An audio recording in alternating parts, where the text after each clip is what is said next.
Praise lord అందరికీ. How are you all? మీరందరూ క్షేమంగా, దేవుని కృప వలన అందరూ క్షేమంగా ఉన్నారని ఆ దేవుని అనుదినం ప్రార్థిస్తున్నాను. ఈరోజు నేను మాట్లాడబోయే దేవుని వాక్యపు మాటలు మీతో పంచుకోవాలనుకుంటున్నా. దేవుడు మీతో మాట్లాడే మాటలు నిర్గమకాండము 14th చాప్టర్. యెహోవా మోషే గురించి ఇజ్రాయెల్ ప్రజలతో ఏ విధంగా బందీ అయిన జీవితాలను విడిపించాడో ఒక వాక్యం యొక్క అర్థము. వాక్యము మన జీవితాలలో వెలుగుగా ఉంటుంది కాబట్టి మన జీవితాలు ఈ వాక్యం ద్వారా దేవుడు మీతో ప్రతి ఒక్కరితో మాట్లాడతారని దేవుని బలంగా విశ్వసిస్తున్నానండి. So today I'm going to talk about మోషే అండ్ ఇజ్రాయేలీల ప్రజలు బందీ అయిన జీవితాల నుంచి దేవుడు ఎలా విడిపించాడు. సో ఇక్కడ వచ్చేసి నిర్గమకాండంలో దేవుడు యెహోవా 14 and 8 చేసి 8వ చాప్టర్. యెహోవా ఐగుప్తు రాజైన ఫరో హృదయంను కఠినపరచగా అతడు ఇజ్రాయేలీలను తరిమెను. అట్లు ఇజ్రాయేలీలు బలిమి చేత బయలు వెళ్ళిచుండిరి. ఐగుప్తీయులు అనగా ఫరో రథములు గుర్రములన్నీ అతని గుర్రపు రౌతులు అతని దండి వారిని తరిమెను. తర్వాత ఫరో సమీపించుచుండగా ఇజ్రాయేలీలు కనులెత్తి ఐగుప్తీయులు తమ వెనుక వచ్చి చూచి మిక్కిలి భయపడి యెహోవాకు మొరపెట్టి అంతటా వారు మోషేతో ఐగుప్తులు సమాధులు లేవని అరణ్యములలో చచ్చుటకు మమ్మను రప్పించితివా అనేది మోషేను ప్రశ్నించేవారిగా ఇజ్రాయెల్ ప్రజలు ఉన్నారు. మా జోలికి రావద్దు, మా ఐగుప్తీయులకు దాసులమవుదామని ఐగుప్తులు మేము నీతో చెప్పిన మాట ఇదే కదా అని అరణ్యమందు చచ్చుట కంటే ఐగుప్తులకు దాసులమగుటే మేలని చెప్పిరి.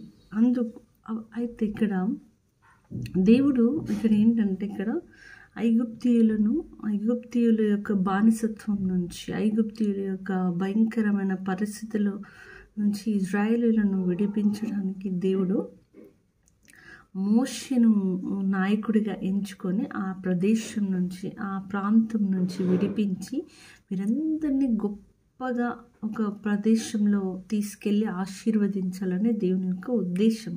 కానీ ఇజ్రాయేలీ ప్రజలు ఎప్పుడు అవిశ్వాసంతో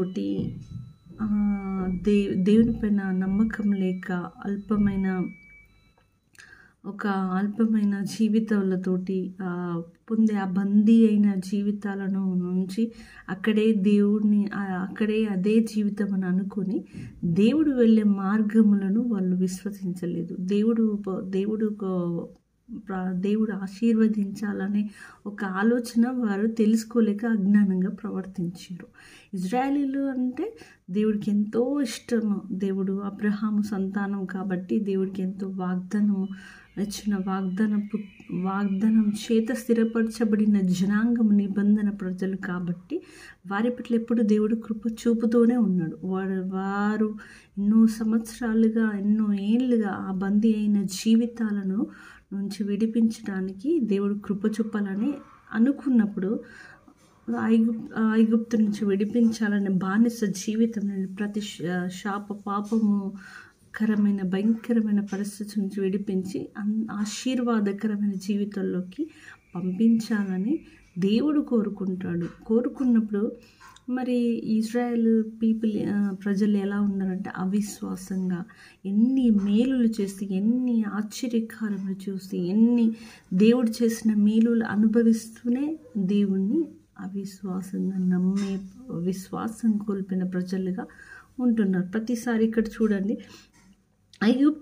ఐగుప్తు నుంచి దేవుడు విడిపించాలనుకున్నప్పుడు ఇక్కడ అడుగుతారు ప్రజలు, ఇజ్రాయేలీలు మోషేతో ఇలా అంటారు, సమాధులు లేవని అరణ్యములకు తీసుకొచ్చావా అంటే వాడు చూడండి అక్కడే చనిపోతాం, ఐగుప్తు బానిసలోనైనా మేము బ్రతుకుతాం, కానీ ఈ ఐగుప్తును విడిచి రాము అనే ప్రజలుగా ఉన్నారు. అంటే మన జీవితాలలో ఇప్పుడు నా అందరి జీవితాలలో దేవుడు విడిపించాలని, ప్రతి శాపకరమైన జీవితాలు, ప్రతి పాపకరమైన జీవితాల నుంచి మిమ్మల్ని అందరినీ, ప్రతి ఒక్క ప్రజలను దేవుడు విడిపించాలని బహుగా ప్రేమిస్తే, అది ఎరుగగా దేవుణ్ణి సనిగేవారిగా, దేవుని పైన విరోధంగా లేచేవారిగా, దేవుని పైన విశ్వాసం కోల్పోయేవారిగా, దేవుణ్ణి అనుమానించేవారిగా, దేవుణ్ణి క్వశ్చన్ వేసేవారిగా ఉండి దేవుని యొక్క మేలులు, దేవుని యొక్క ఆశీర్వాదములు కోల్పోయే పరిస్థితిలో ఉంటారు ప్రజలు. సో అలా ఉండకుండా వారు ప్రశ్నించే వారిగా ఉండడం వలన, వారు వెళ్ళే మార్గంలో అవిశ్వాసులు అయి ఉండడం వలన వారు ఎన్నో మేలులు కోల్పోయారు. ఇక్కడ చనిపోవడానికి ఇక్కడ తీసుకొచ్చినావా? మోషేతో ప్రశ్నిస్తున్నారు. దేవుడు మరణం కోరుకునేవాడా? జీవంనిచ్చే దేవుడు కదండి. ఆయన స్వరూపమందు మనిషిని పోల్చుకున్న తర్వాత ఏ నరుడు నశించుట దేవుడు ఇష్టపడడు. ఒక పాపి తన బుద్ధిని మార్చుకొని, తన యొక్క పాప జీవితాన్ని మార్చుకొని దేవుని తట్టు తిరగడమే నిజమైన దేవునికి ఇచ్చే గొప్ప బహుమానం. అలాంటి గొప్ప దేవుణ్ణి కలిగిన ప్రజలు మనము. అలాంటి దేవుని యొక్క మనస్సును ఎరగకుండా ఇజ్రాయేల్ పీపుల్ నాయకుడైన మోషే పట్ల తిరుగుబాటుగా ప్రవర్తించారు. అయినను దేవుడు వారి పట్ల కృపను విడిచిపెట్టలేదు. వారిని ప్రేమిస్తూనే ఉన్నాడు. ఇక్కడ చూపిస్తున్నాడు, దేవుడు మాట్లాడుతాడు, మా జోలికి రావద్దు. ఇజ్రాయెల్ పీపుల్ మోషేతో అంటున్నాడు, మా జోలికి రావద్దు, ఐగుప్తీయులకు దాసుల మగుదమని ఐగుప్తులు మేము నీతో చెప్పిన మాట ఇదే కదా. మేము అరణ్యమందు చచ్చుట కంటే ఐగుప్తులకు దాసుల మగుటమే మేలంట. అంటే మేము ఇక్కడ తీసుకొచ్చిన మోషేతో అంటాను, ఇక్కడ తీసుకొచ్చావు కదా, ఇక్కడ చనిపోవడం కంటే అక్కడే మాకు మంచిగా ఉంది, అక్కడే మేము ఉంటామంటే దేవుడు ఒక ప్లేస్కి తీసుకెళ్ళాలనుకుంటాడు. దేవుడు ఒక ప్లేస్కి తీసుకెళ్ళి ఆశీర్వదించాలనుకున్నప్పుడు దేవుని మాటకు లోపడకుండా దేవుని పైన అవిశ్వాసం ఉంటే దేవుడు మీ జీవితాలలో ఎలాంటి గొప్ప మేలులు మీకు చూపించాలనుకుంటాడు.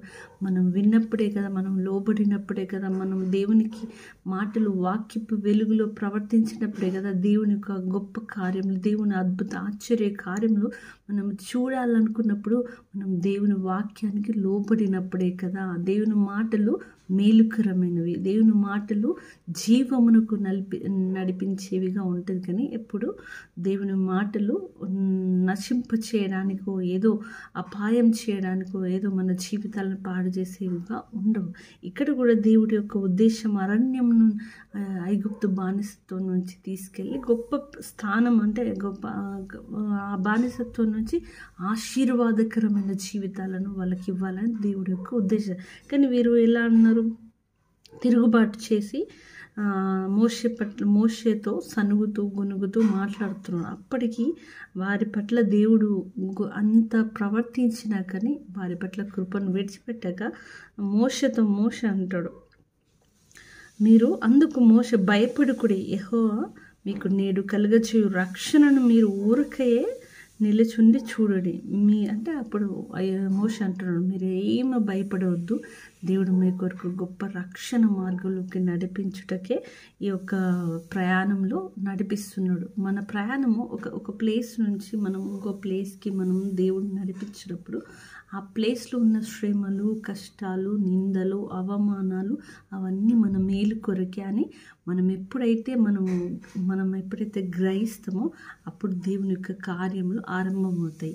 శ్రమలు, శోధనలు ఓర్చుకున్నవారు పరిపూర్ణులు అవుతారు. అంతేగాని శ్రమలలో, దుఃఖంలో మాకెందుకు వచ్చింది, మాకు ఈ శ్రమలు ఏంటి, అక్కడ మంచిగా ఉండే, ఆ ప్లేస్లో మంచిగా ఉండేవారము, ఆ ప్రదేశంలో ఆ వ్యక్తితో మంచిగా ఉండేవాళ్ళం, ఆ వ్యక్తి నాకు మంచిగా ఉండేవాడు, ఈ అమ్మాయి నాతో మంచిగా ఉండేది, ఆ పర్సన్ ఉంటే నా లైఫ్ బ్యూటిఫుల్గా ఉంటుంది, ఆ కుటుంబంలో ఉంటే నేను ఇంకా బాగుండేమో, ఆ ఇంట్లో ఉంటే ఇంకా అద్భుతంగా ఉండడం, నేను ఇల్లు కట్టుకుంటే బాగుంటుండేమో, నేను ఈ దేశం కాదు ఇంకో దేశంలో ఉంటే బాగుండేమో, నేను ఇదే ప్లేస్లో నేను ఉంటా, నేను అక్కడికి రాను, ఇక్కడికి రాను, ఇవన్నీ చేయకుండా దేవుని వాక్యంను విని దేవుడు చెప్పిన మార్గం మనము వెంబడించినప్పుడు దేవుడు శ్రేయస్కరమైన ఈవుల చేత శ్రేయస్కరమైన జీవితాలు, సౌందర్యవంతమైన శుభకార్యములు మన జీవితాల్లో గొప్ప కార్యములు జరిపించుటకే మన జీవితాలను ఆయన అద్భుతంగా కట్టాడు. ఆ కట్టడంలో ఆ యొక్క ప్రయాణంలో శోధనలు శ్రమలు వచ్చినప్పుడు మనం కొద్దిగా ఓచుకొని దేవుని వైపు బలంగా నిలబడి దేవుని కొరకై ఈ యొక్క అంత్య దినములో నిలబడినప్పుడు మనం పరలోక రాజ్యంలో చేరుటకే ఈ యొక్క శ్రమలు శోధనలు ఈ క్రైస్తవుల పట్ల జరుగుతున్న ప్రతి ఒక్క అపవాది క్రియలన్నిటిని మనం ఎవరైతే జయిస్తారో నిత్య రాజ్యంలో స్థానం ఆ రాజ్యంలో చూచుటకు 2 కన్నులు సరిపోవు, మన యొక్క దేహము మన యొక్క కన్నులు సరిపోవు. అదొక అద్భుతమైన ప్రదేశం. దేవుణ్ణి మనం చేరుకోవాలంటే ఈ యొక్క శోధనలు క్రైస్తవులకు సహజంగా జరుగుతూనే ఉంటుంది. కాబట్టి ఈ ఐగుప్తు నుంచి దేవుడు ఇజ్రాయెల్ పీపుల్ని విడిపించి మరి నెక్స్ట్ ఏం చేశాడు అనేది నెక్స్ట్ వీడియోలో మాట్లాడితే ఈ వీడియో లెంత్ సరిపోదు. సో మై డియర్ ఆల్, ఈ యొక్క ప్రజలు వీళ్ళు చేసిన బానిస జీవితాల నుంచి దేవుడు గొప్పగా విడిపించాడు. వారికి అలాంటి శ్రమల గుండా మనలను తీసుకెళ్తున్నప్పుడు నా జీవితాలలో ఓచుకొని ప్రార్థించి విశ్వాసంతో దేవుని యందు భయభక్తులతో ఉంటే దేవుడు నమ్మదగినవాడు.